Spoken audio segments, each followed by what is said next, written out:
with us. I want to welcome him. And on the high table as well, we have the person who is championing President Julius Maada Bio's agricultural initiative, which is Salone, which is Dr. Musa Kpaka. He is also with us on the high table this morning, and together we'll all be discussing this huge visit, what it means for Sierra Leone, and how it could transform food systems in our country. On the high table as well, we have the Honorable Minister of Trade as well, who is also very, very integral in this conversation this morning. I am Mohammed Jawad Nyale, and I will be moderating this press conference this morning. So, because of that, I want to start with the Minister of Agriculture this morning, given that he is the primary host of this huge press briefing we are having this morning. How much does this visit mean to Sierra Leone, Doctor? Thank you very much. Thank you very much for graciously hosting us. Your Excellency, my colleague ministers, other ministers in the room, and the press, good morning.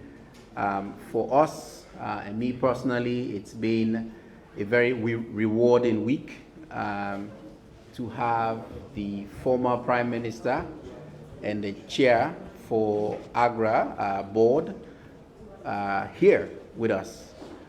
He came at the invitation of His Excellency, the President, retired Brigadier Dr. Julius Maada Bio, to come and see what we're doing and to see how he can help us based on what he's doing now and what he has done in the past for his own country when he led it. If you know a thing or two about Ethiopia, it is now years away from the stories we used to know about Ethiopia. And all of that started with a transformation in their agriculture, in their food systems. And His Excellency Hailemariam was one of the leaders, if not the ones that laid that critical foundation for that takeoff. And since then, that takeoff has been very smooth because it was rested on a solid foundation of some basic fundamental things that they got right, including getting their people behind them for the change that they wanted to see.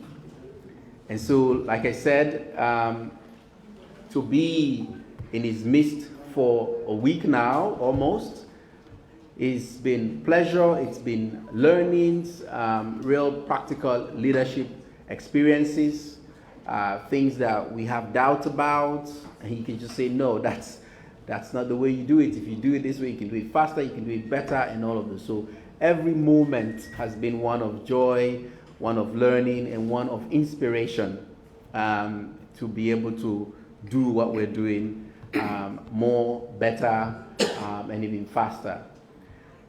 He wanted to come and engage us because he could see that in Sierra Leone, the transformation and how you transform food systems and agriculture, that we have the ingredients here, starting from top leadership to the ecosystems and to the moves that we're making, that he sees so very well from where he sits already.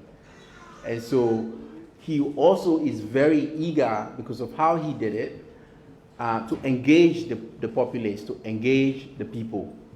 So he say, one can talk to people in a Salone, the opportunity, the potential where we get, and waiting in don't see. So he decided to come here at this press conference. We have been engaging with the Minister of Trade and the ministry, because the Minister of Trade, the Ministry of Trade, and other ministries are very critical to Feed Salone. So really, we have been co-hosting this, and so it's with great delight that we have him here. So, Mr. Moderator, I think with your permission, we'll have the Prime Minister tell us what he's seen, his impressions, what we can do better, and how we can make this really work, and then we can jump into questions for the Minister of Trade and I and himself if he doesn't touch on anything. Thank you. Lots.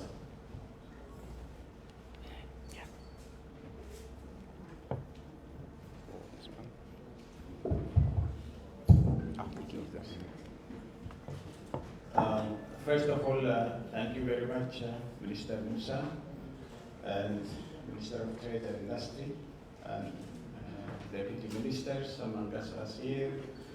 We had a very inspiring week together with you. I would like to thank the government and people of Sierra Leone for inviting me to see your beautiful country, who has got huge potential for development. And something which I want to reflect in this press conference is, for any transformation to take place, we need 4 ingredients. The first one is the highest leadership in the country are on the top of the agenda. That I witnessed myself, the president, ministers, deputy ministers, experts, every one of you bought the vision, feed Salone. And that is one of the critical ingredients to bring about transformation in a sector or in a country. The second one is a vision, policy, and strategy. And you do have a vision in the different sectors. When I was climbing the stair for this press conference, I saw feed Salone, I saw clean Salone, I saw digitized Salone. Salone. So all these are vision that everybody has to buy in, and I think that is in place. And you do have also strategic plan, and as well as implementation plans on place. So I think this is critical. The third one is institutional capacity to implement on this vision and the strategic plans. And I have seen that you have the necessary minimum institutional capacity. I do not mean that you have built in everything finished capacity, but there is a need to support the existing capacity to implement this vision. Finally, the capacity to mobilize all stakeholders, including partners. I have been engaging with all the partners throughout the process, and to me, the most important partner is our farmers, both male and female farmers. I have seen them. In most cases, the women farmers are so strong when I saw on site, and I think that shows that everybody is engaging in implementing the vision the country has. So that is the basics. In our trip, we started with an exemplary work the president is doing in an integrated farm systems in his own farm. That's also very much exemplary. Everybody can do if the president can do it with all his busy schedule. If he can do that, I think many others can do it. So the thing is not the size of the farm. What matters is the quality of the integration that's happening there. That includes crop production, horticulture, aquaculture, poultry, all those things combined together as a transformational vehicle. That's an example that can be scaled to everybody. Every plot can have all kinds of packages that can bring about a change. But the most important thing is not visiting the farm. It was just an issue there. But the whole thing is he made a conducive environment for me to discuss with the ministers. And we discussed for more than 4 hours there what Sierra Leonean vision is and how we are implementing the things. And I tried to convey and try to transfer some of the best practices I have seen in the transformation process in other African countries, including my own country, Ethiopia. Of course, Ethiopia is not the only country who has shown some transformational things in its journey to transform agri-food systems. We have Rwanda, even in West Africa, a country, Mali, no one can expect that Mali is the course of transformation in agri-food systems, given the political situations you see now. But Mali is one of the top scorers of the annual review in the country process. The minister knows that. So I think we have a number of best practices that can be emulated. By the way, in my very short visit here in Sierra Leone, there are areas where Sierra Leone also can contribute to the other African countries. The way how the women cooperatives are functioning in yesterday's trip to the south, I think is an example. They are doing something very good things. Of course, there are a need to support in some areas, but the beginning is very good, and that can enhance it. So that's what I have seen in Sierra Leone.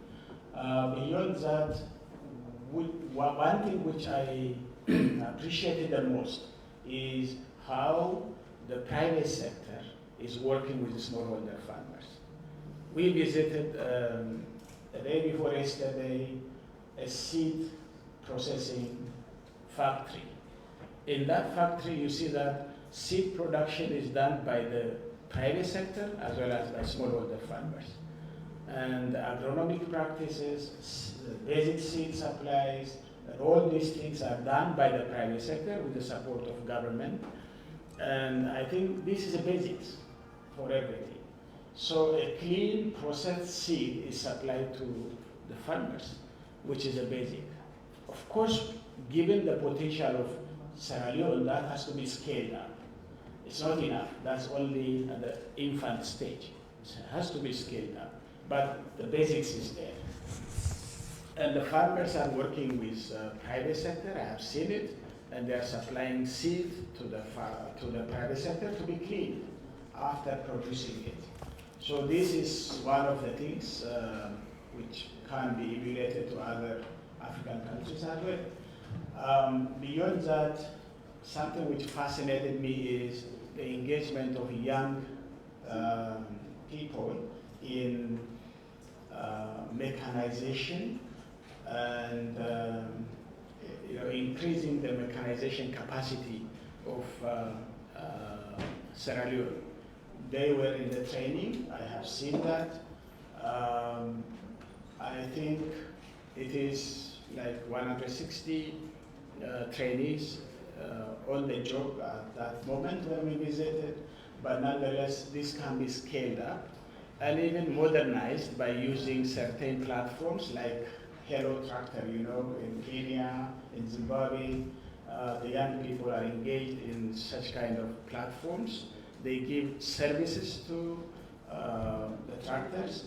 They also trade with the tractors, rent the tractors with a digital platform, understanding where the tractors are, how efficiently can the tractors be used. They even move to combine harvesters and mechanizing the whole process, including water pumps that can be used for shallow wells. So that is one of the things which I have seen, and that is one of the best ingredients that can be scaled up. Again, we moved into an onion farm, a modern onion farm, which is using drip irrigation as well as sprinkler pivotal irrigation, modernizing irrigation itself. And more than, I think, 4,000 farmers are supplying to, producing and supplying to the private sector to inundate the market. They reached only 80% of Sierra Leone, but they can go beyond that to export. But this is something which the private sector, working with smallholder farmers, to increase productivity and bring about food security and food self-sufficiency in Sierra Leone. So these examples can be emulated to other sectors as well. So we have ingredients already on the ground. I am very much impressed seeing all those things. It is because there is top leadership buy-in and leadership given to implement all these things. I thank the ministers for all they are doing for this, but there are areas where there is a need for more cooperation, more support to come from my own organization, AGRA, in building the capacity. You have that capacity, potential, but that has to be unleashed, and we are ready to support in building the capacity through, for example, agricultural transformation organization that works on the binding constraints in the system itself, addressing the systemic bottlenecks. And if the systemic bottlenecks are addressed, then we can have a better flowing system that can expedite transformation in Sierra Leone. So in short, I think there are basic ingredients Sierra Leone is taking off, but the most difficult moment in development trajectory is the taking off. You know, like if you have an analogy with with an aircraft with taking off, the most difficult moment for the aircraft is that taking off moment. When it reaches its level, then I think it's easy for the aircraft to fly without any problems. Of course, that doesn't mean that there is no turbulence in between. There are turbulences in between, but you can address those turbulences easily than when it happens during the taking off. So I think this is what I have seen firsthand, and I have now an idea where to engage and how to support this process to move expeditiously, because it's a sense of urgency. The climate change is changing everything, and that calamity has to be addressed quickly. So with that urgency, Sierra Leone can be one of the examples in the African continent in addressing the vision of Feed Salone. Thank you very much, Your Excellency, for giving us insights on how much we have done so far. This gives us a lot of confidence that indeed we are on the right track with Feed Salone. I'm now coming over to you, the Minister of Trade. How much are we doing to make sure we build the necessary market systems to leverage what we are doing with Feed Salone at the moment? Thank you, Mr. Moderator. Your Excellency, sir, colleague Minister Musa, Deputy Ministers here present, distinguished ladies and gentlemen, good morning. Honestly, Your Excellency, you have been very inspiring. We have been motivated by two things here. Your presence here has gone a long way. Firstly, it gives us a lot of confidence that we are on the right track and we'll get there. And secondly, that the road to success is not easy. But if we are committed, and I still remember your emphasis on coordination, coordination, coordination. That's why myself and the Minister of Agriculture are sitting here, will work towards that. In addition to that, His Excellency President Julius Maladu has also made farming very sexy and attractive. Shade the whole look farming is different. Today, all man want ton farmer. So I think we are on the right track on that. For the Ministry of Trade, we are primarily in the trade sector, processing and manufacturing, or more important, in value addition. You know, in all that is being produced, we have to create an environment for trade, because it is from trade that those farmers who produce can create wealth for themselves, can create jobs for themselves. Wealth creation, job creation is also on the trade side, a lot of it. As we are now, we have a few challenges as a country. Some are difficult, but they are not insurmountable. We are working seriously when it comes to trade. Our trade infrastructure, we are working on it. We know what are some of the limitations, we are fastly working on them. Like I spoke here the other day, a key area that is important for you to participate in both local and international trade is meeting local and international standards that are set there. There are certain requirements you must meet if you want to export. If you want to actively participate in the FTA, you must be able to take advantage of your own comparative advantage, and you should be able to compete. So in that regard, we are strengthening the standards below. We are bringing the private sector to make sure that we improve the standards there to ensure effectiveness and efficiency. We are far advanced with that. We are also working on our trade facilitation. We have delays in certain areas where we experience unnecessary delays, where that increase the cost of doing business. Some of them have not been friendly. We've received a number of reports from the ports management, and again, the number of checkpoints in country. Recently, I had a discussion with the police who have reduced the number of checkpoints in the country by 50%. That has also contributed to the reduction in the cost of selling rice and other essential commodities. We are working around that. And as I talk to you now, we are not only a signatory to the FCFTA, but we are also working hard to make sure we are ready for it. We are working towards the Guided Trade Initiative, which will allow us to be able to export. And the only way we can export is to produce. So that way we have to support the farmers to be able to produce, and the surplus there is what we can export. So as I was talking to you, and I have a team of 10 technical experts from the headquarters of the FCFTA. They are helping us to be ready to fully participate in the process itself. We are also members of the ECOWAS Trade Liberalization Scheme. Already we are making progress. We have key areas we are exporting now. For example, vegetable oil. We are net exporters. We export to other countries. Cassava, gari, cashew. These are things we're taking advantage of. But it could be better if we improve on that. On manufacturing and processing, we are also creating the environment, for storage, packaging, and distribution. We are supporting the ministry in that direction. And again, let me give you a small history here. When it comes to the establishment of industries and manufacturing, SLPP government has always taken the lead. The first Industrial Development Act of this country was done in 1960, presented by Salone Magai, and Industrial Wellington Estate was established in 1961 when we attained independence. And we all know it was the mother of major industries in this country until the war, when most of those factories were burnt down. And a little recently, since His Excellency President Julius Malema took over, we've also increased our percentage of GDP from 3% to another 22% when it comes to manufacturing.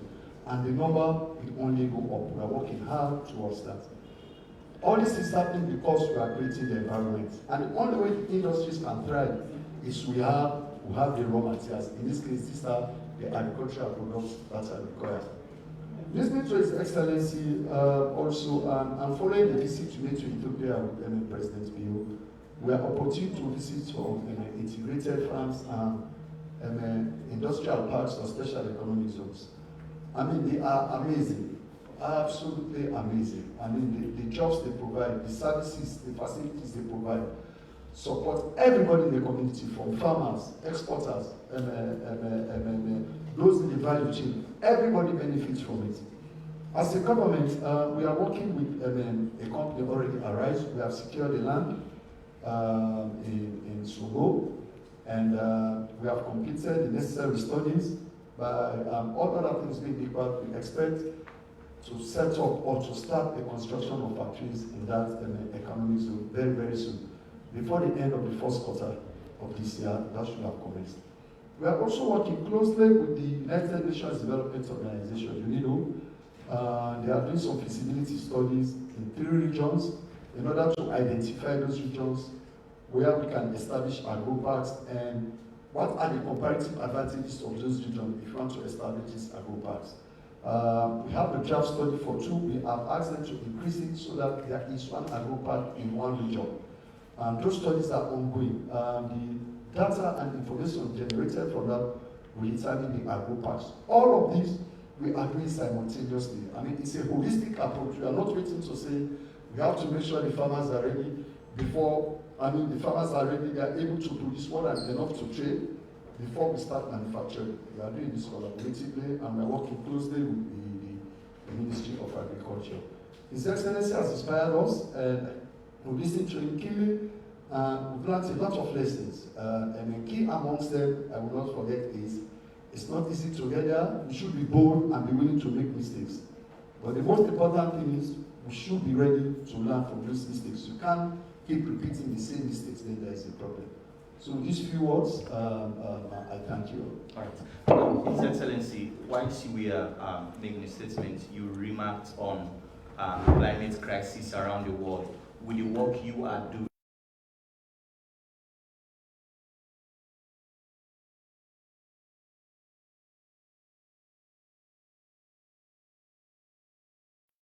Yes, climate change is, even for the detractors,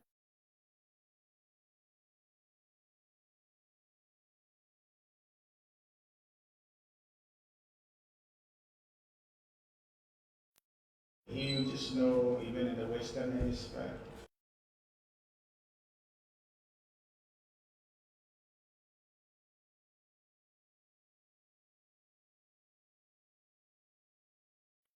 can happen.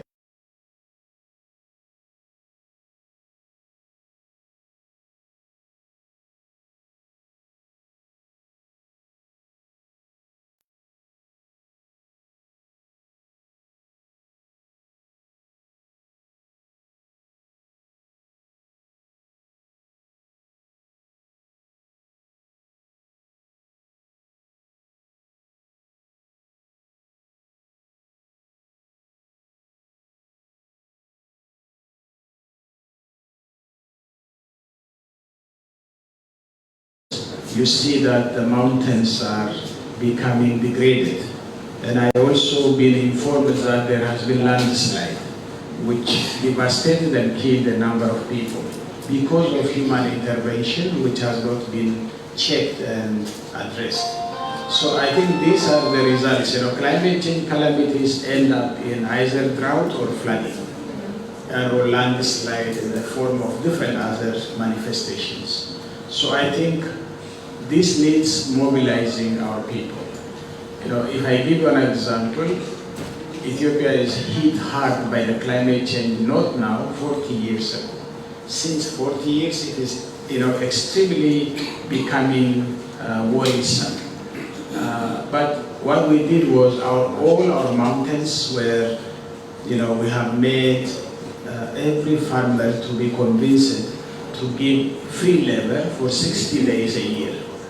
And then the terraces that have been made on top of the mountains has made the soil to be conserved, the water to be conserved, and horticulture crops, high-value crops were planted on those terraces. And the soil is stabilized, so there is no landslide, there is no, you know, degradation of the land anymore after those interventions has taken place. So Sierra Leone has that possibility to do so. Ours is much more mountainous than Sierra Leone. When I see that, I thought, you know, somebody told me, I asked why the airport is built on the other side of the ocean. I mean, and somebody told me, oh, there is no land, flat land around this area. But that's not true. Because when I moved, both the north and south, except when you get out of Freetown, all the land is flat. So that I came to know that's not true. But the thing is, even though you have those hilly areas, if not properly soil and water conservation works done, then expect a number of calamities can happen in the future as well, including wildfire. So I think this is an important intervention. In all our agricultural and farming practices, we have to put in mind that sustainable farming practice is very important for the future. We cannot destroy our forests, we cannot degrade our land and soil, and we should be able to do so. I think that's how we are trying to work in AGRA and other countries together to have carbon sequestration to mitigate the climate issue. But ours is mostly adaptation, and we have to adapt to the climate change through technologies and interventions. And this is what we can do. Thank you very much, Your Excellency, for those remarks. So I'm coming out to you, to the Minister of Agriculture, before I now go for questions. How can we leverage a partnership with AGRA to tie into the vision for Feed Salone and His Excellency has set for all of us. Thank you very much. We're already doing quite a lot actually with AGRA. One of the main areas we're working with them is on our seed systems. As you all know, and His Excellency is clearly aware of this, the seed system has to be the start of all of this, if you like. And they've been helping us put together sound policy around that, but also taking that policy into practical ways we can give good seeds in a predictable manner where the farmers know they're getting good quality seed on time to farmers. We piloted something small with them, and we're working to really do that in a much bigger way. AGRA, we're hoping the way AGRA works is they have priority countries.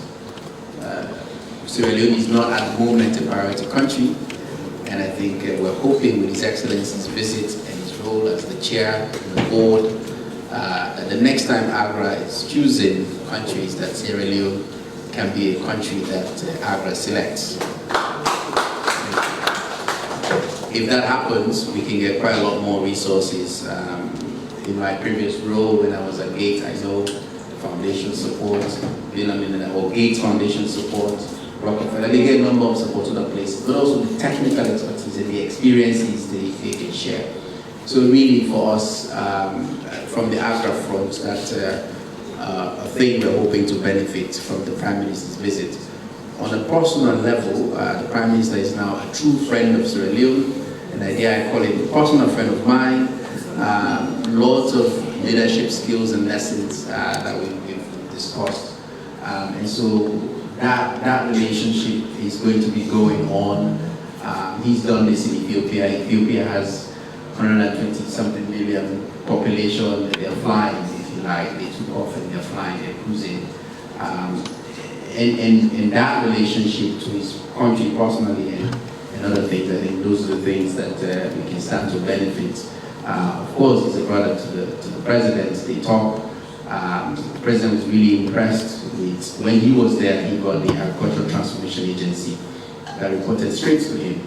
And all the ministers that had anything to do with agricultural transformation, finance minister, bank governor, trade, everybody, reported straight to him to unblock things to make things happen. And at the farm, His Excellency, the Minister of Finance and Deputy One were there. I think the first thing that came out of the Prime Minister's mouth was, if the Minister of Finance is not giving money, we call them and say they give money and say, yes, please continue, go on, go on. So he's been the most powerful, effective advocate for Feed Salone in what we're doing, and I have no doubt he will continue being that to His Excellency, to the people of Sierra Leone, and to myself as I lead in this transformation that we have taken on. Thank you. Right.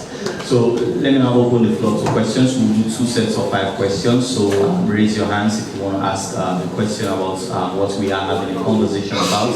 And please, the same rule applies. So 1 question per person and no preambles. Yes, sir. You are number 1 from Expo Times. Number 2, right? So after we take this first set of questions, we get answers and then we'll come back to you guys. Expo Times, please. Good morning, I'm Hailemariam Desalegn Boshe. Okay, just use the mic, please. All right.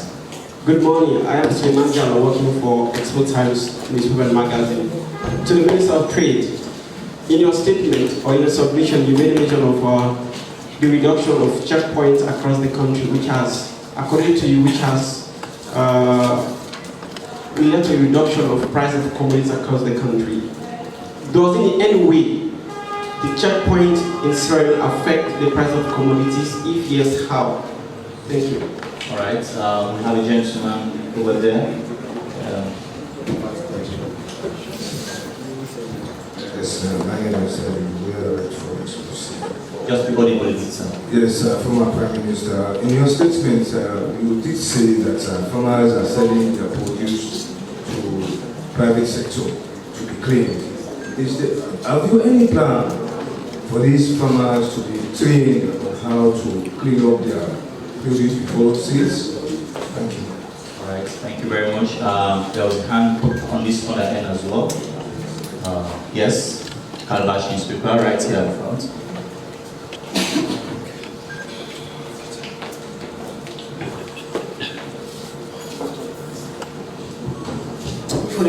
I write for the Calabash newspaper. His Excellency, when you look at, I have done some research about Ethiopia, and you look at some of the challenges are just similar.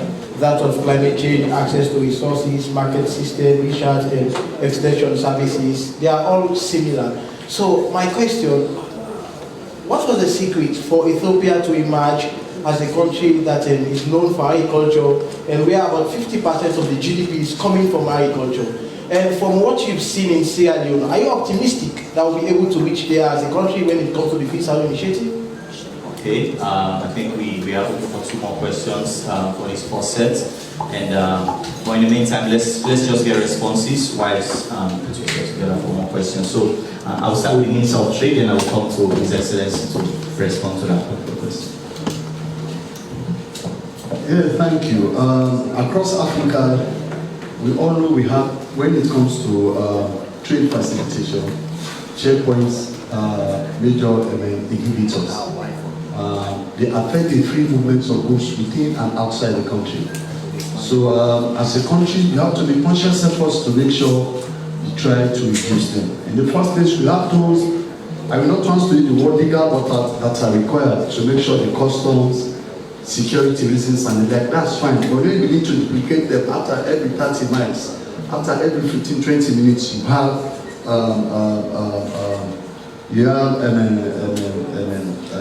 how do I call it? You have a roadblock or a station there to check for whatever reasons.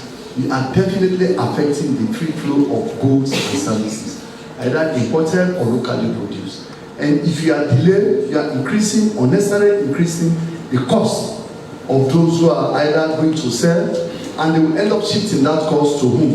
The eventual buyers. So eventually, it's us, the major customer, who are strongly affected by that. So as a government, and as a ministry, we have to work closely with all players, including the police, to make sure we reduce most of this along the roads. Right, His Excellency. Thank you very much. Important questions. The first thing is, seed has a system. Seed starts from having a basic seed production, and then again, after the basic seed, seed that's to be planted or sowed, and it continues on in the system. Now, our farmers in Sierra Leone has no proper cooperatives to run this kind of institutions like we have seen in the private sector. For now, they have to depend on the private sector for cleaning the seed. Well, that facility is not an easy facility. It needs capacity to run that facility. At this time, our farmers do not have that facility. That doesn't mean in due course our farmers will not have that capacity. They will have. I have a number of examples where the farmers are involved in seed production, seed processing, and seed packaging, and then seed distribution. So that calls for a strong cooperative. And I am glad, that's why I mentioned the cooperatives are very important farmers organizations that can do that. And when I see in the southern part, in the city of Hailemaram, we have seen farmers already organize themselves in the cooperatives, and they started processing cocoa. See, even they have small facilities to process up to some stage, and they are continuing to do that. So that capacity is needed at the moment. Maybe in the coming 3, 4 years, 5 years, these farmers will be able to produce their own seed cleaning, starting from basic seed up to packaging to distribute the seeds to the respective farmers. I think what we have done in Ethiopia is not a rocket science. It simply needs commitment. You know what? That's why I say I have witnessed myself that in Sierra Leone there is that commitment. If this commitment continues on for the sizable years, like 5 years, 7 years, 10 years, you will see that take off in a proper manner.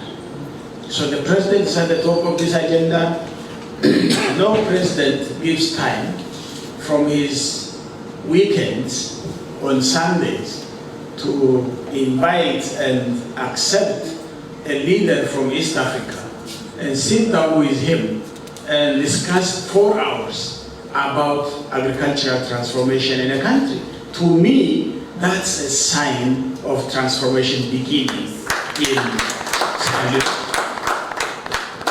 And I discussed on Monday the whole day with Chief Minister, convening his ministers together for the whole morning and then afternoon. So imagine what all this means. So it is a sign. To me, it's a sign. That's what I was doing to bring about this, this change in my own country. So that's number one. Number two, they are eager to build the capacity, their own capacity, both in terms of policy, regulations, as well as technical capacity. So I think this is also basic for transformation, as I mentioned.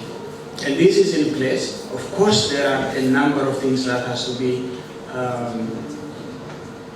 brought in as best practices to unlock the binding constraints in the systems. You know, we have seed system, fertilizer system, extension system, research system, and market system, finance system. All these systems has to be addressed in order to bring transformation.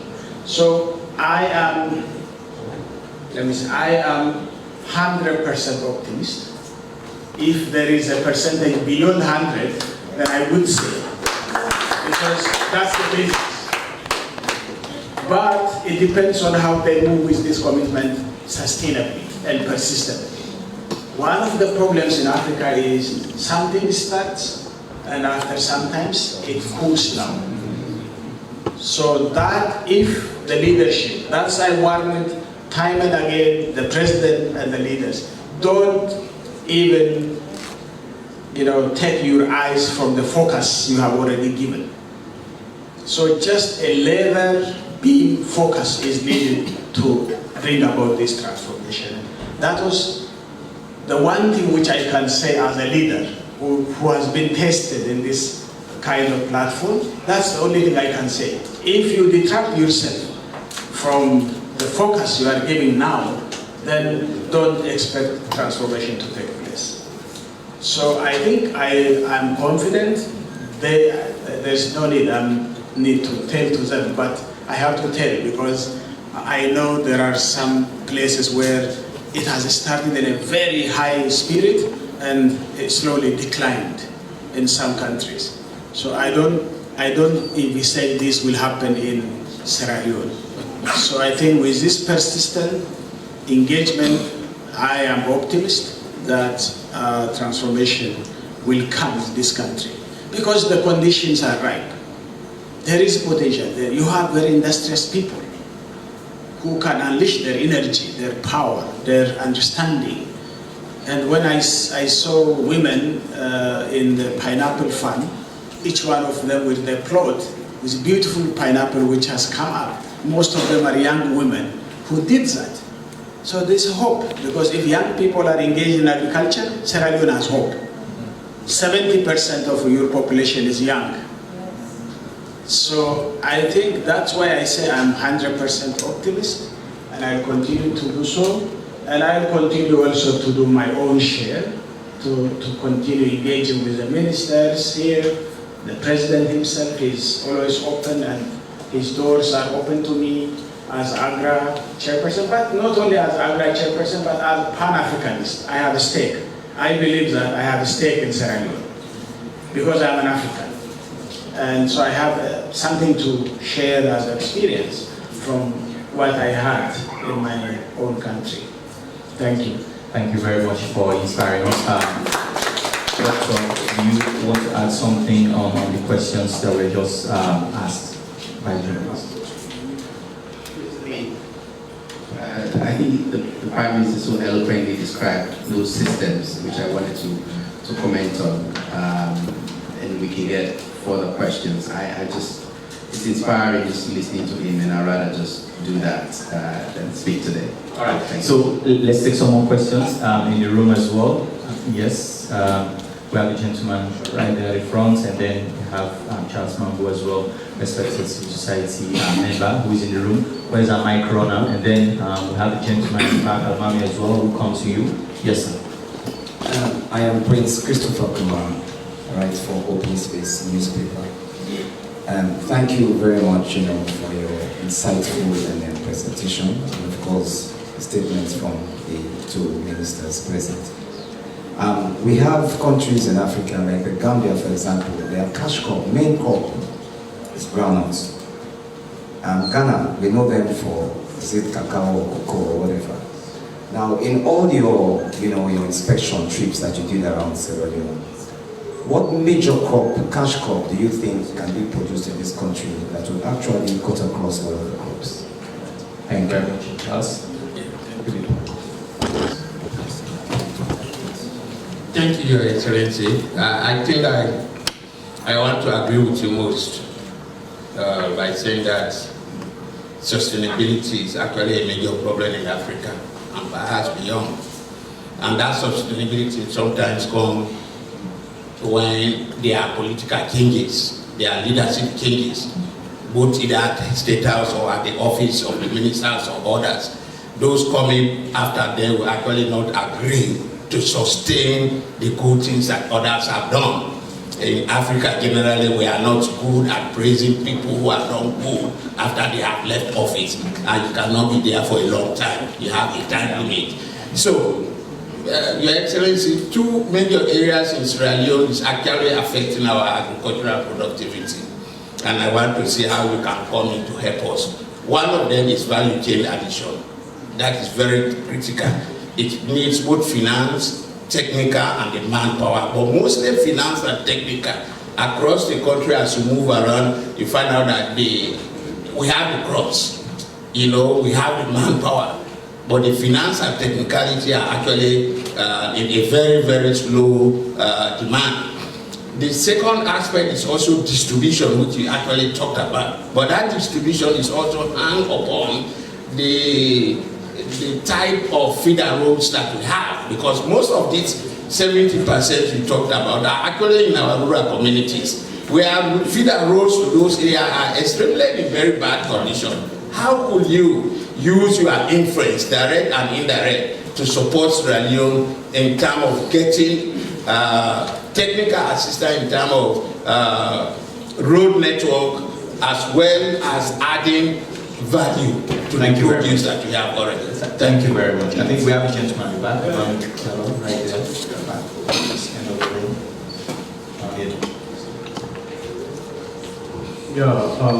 Hailemariam Desalegn, working for our newspaper.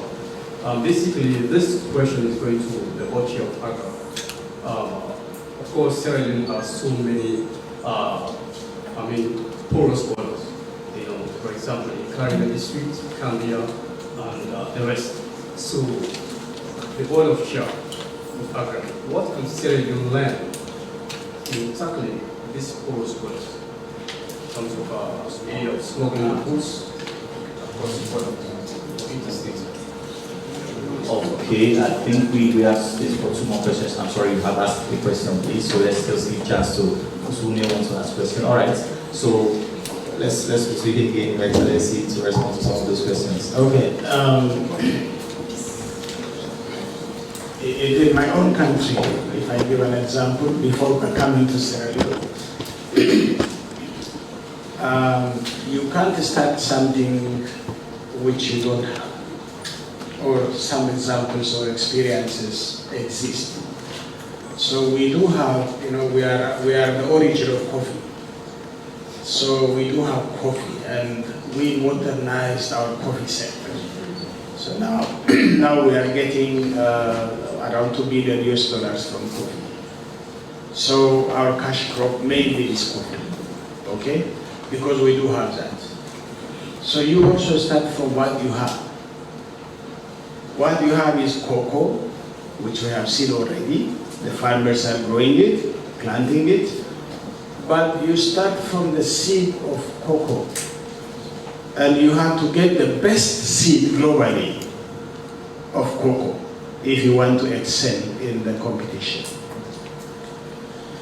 We have number 1, number 2, number 3 globally. The quality of coffee is that of Ethiopia. Number 4 is Colombia. So you see how we moved to that level of competition globally. So you are not competing with Ghana. You are competing globally. So I'm not worried about the poorest border. I will come later on. Your competition is global. When you start to bring the seed, you think of that market, the global market, where the cocoa is sold or processed and sold. If you have to process, then you have to compete with Switzerland for the chocolate, not with Ghana. If you do that, then you will have a proper seed which can compete with that of the Swiss chocolate. Then you can survive. So when choosing the cash crop, it's a progressive process. You start first by selling the beans. And I know that most of the Sierra Leonean cocoa is sold as a bean, which is processed by someone else outside. But slowly you increase your capacity to go to that level.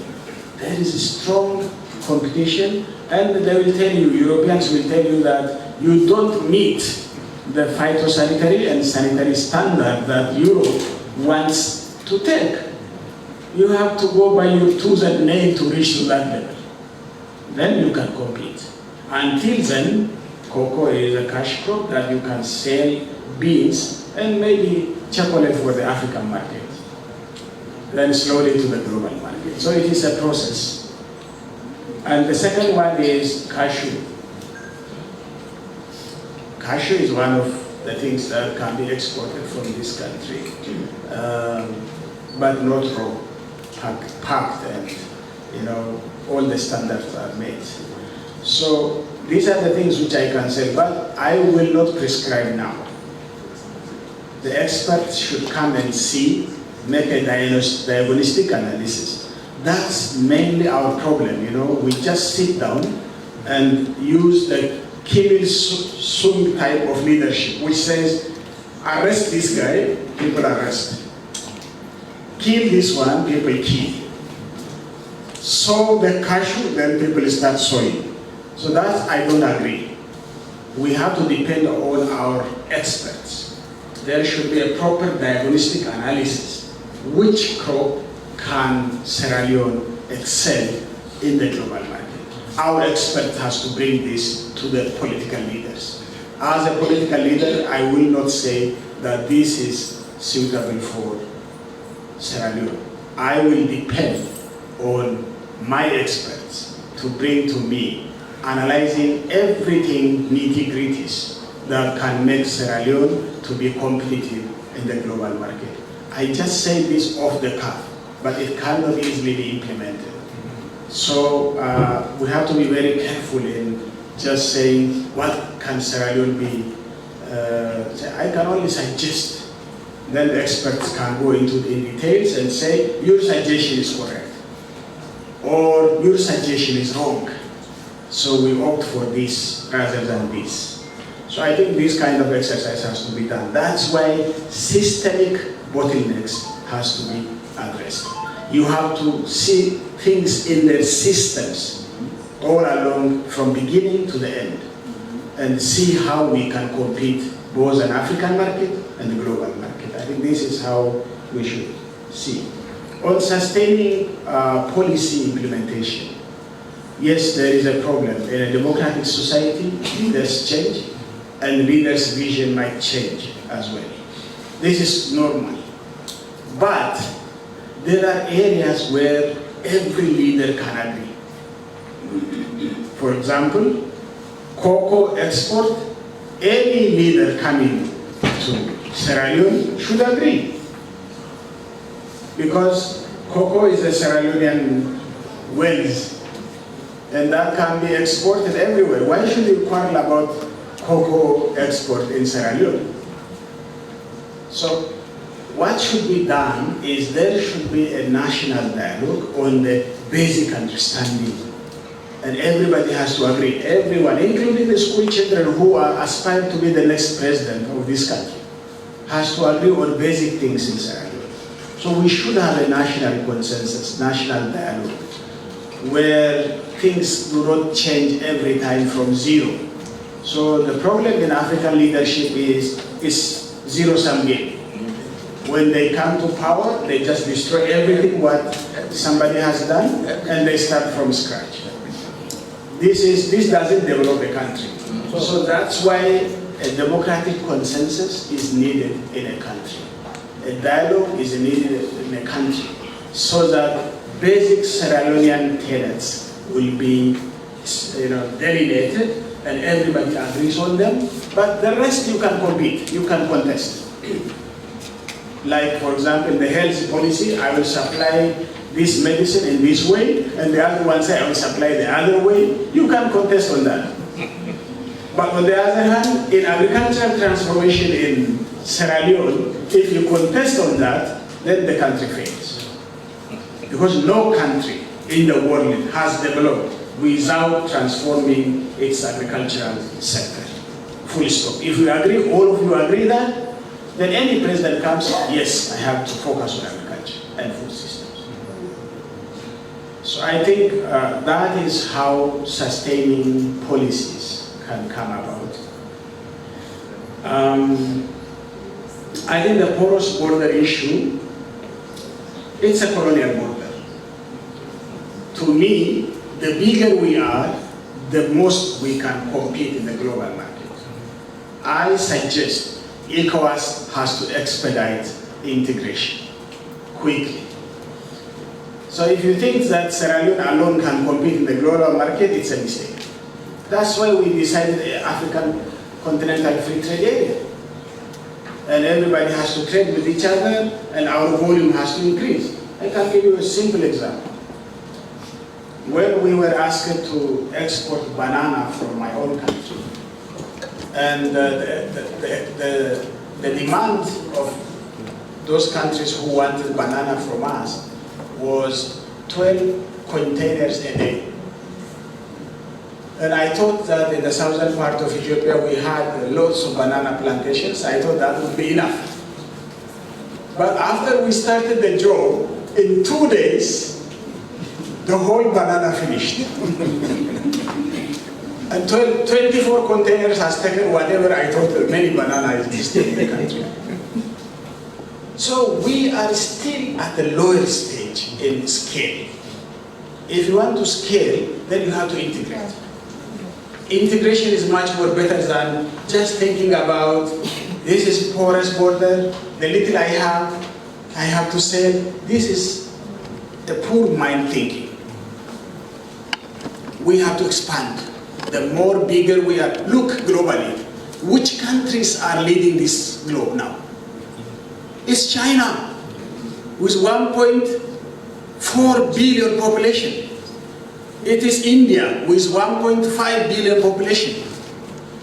It's Brazil, with 300-something million population. It's United States, with 300-something million population. Not 8 million, 10 million, or 12 million. We can't compete this way. We should go to the extent of integrating Africa as one of the big competitors in the global market. That's an example. Look, the Asian countries, the Northeast Asian countries.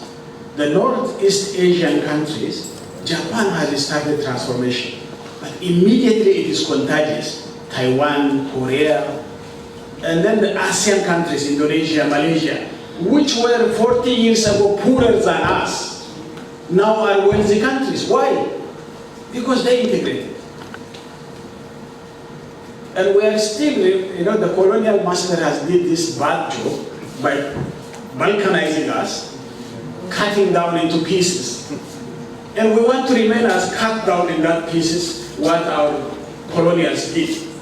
No, let's integrate quickly so that we can compete globally. We are not competing with Ghana.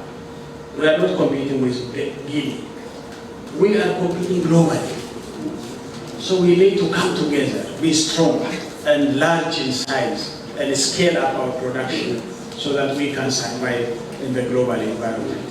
So I think that's my answer, and don't worry about the poorest border. There's your brother coming in, or your brother's community coming in, and let's see them further into the bigger picture. Let me come to you, Minister of Agriculture, on everything that we've had today. And Your Excellency, I must also thank you because this has been more than a press conference. It has also been a masterclass for us in your experience and what you have done in Eithopia so far. But to the Minister of Agriculture, we've had some of the questions, for example, especially that question on value chain and how much we are doing to scale up. Thank you very much, Mr. Moderator. On value chains, I think the civil society group got it right. It's an issue. We need financing, we need those roads, the infrastructure out there. We're out there with road shows trying to get money to be able to do that. It's a key part of what we want to do. Your Excellency, the Freetown strategy was informed by a lot of technical work, and you got it right. Cocoa, cashew, those are things that we should be exporting. But your message that we need analytics, we need the technical people to inform us, is one we take very seriously. But really, as we close here, I really want to thank you on behalf of His Excellency for not only visiting us, but for talking to the people of Sierra Leone. This press conference normally happens in our local language.